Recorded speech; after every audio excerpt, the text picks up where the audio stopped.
Welcome back to Fox 5's On the Hill. Virginia Democratic Governor Abigail Spanberger took an unprecedented step this past week. She intervened in a mega merger deal with Dominion Energy and NextEra in Florida. If they merge, the $67 billion deal would create the largest regulated utility in the world.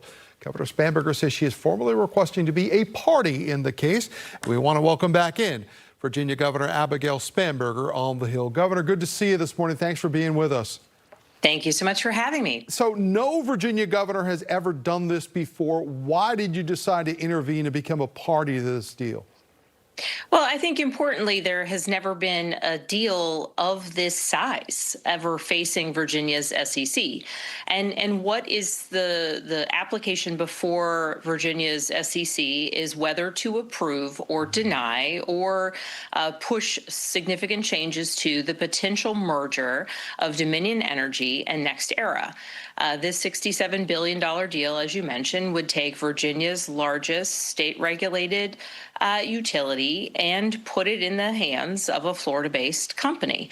And as governor of the Commonwealth, I want to make sure that I can have a voice at the table on behalf of the millions of Virginians who I serve, principally on three major priorities. One would be, of course, issues of affordability.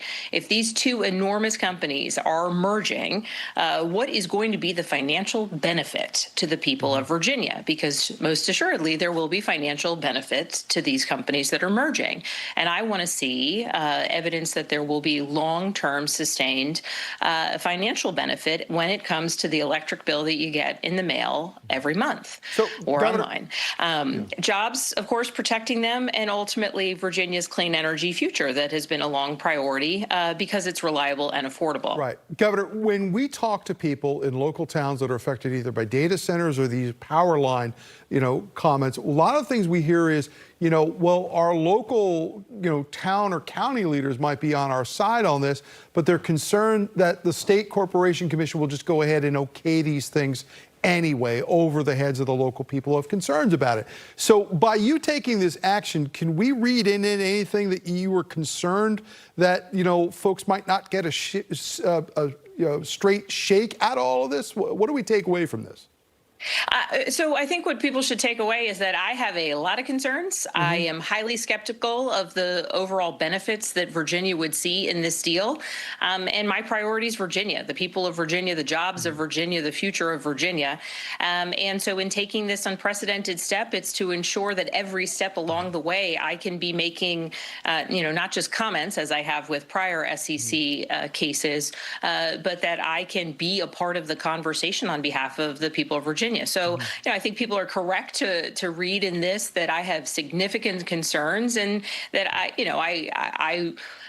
my skepticism, I think, is warranted, and I want to make sure that any decision, frankly, to approve or deny or to put forth significant changes to a potential merger, that any decision the SEC takes is one that is grounded in a whole host of priorities, but importantly, that there is a lot of clarity to the process for Virginians, because the stakes of this are enormous. Look, you were elected in large part on your affordability message. You talked about it all the time, whether it was gas prices or grocery prices. This issue has, really kind of taken over a lot of the conversation. And there was a big decision, kind of in this universe as well, too, that some of these data centers are going to have to start, footing the bill for some of the power demands that they're creating.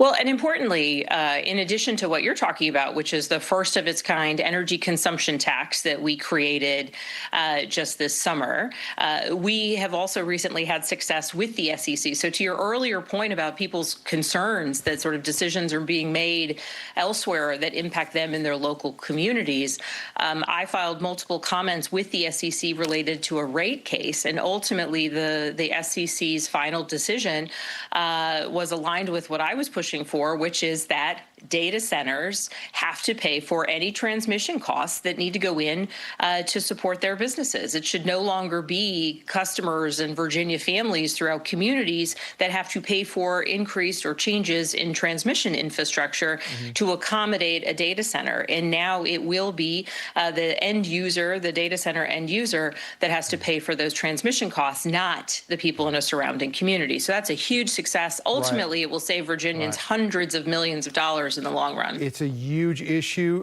Governor Abigail Spanberger joining us live on the Hill. We thank you so much, Governor. We thank you for joining us as well. We will see you back here next week on the Hill. We thank you so much for your time.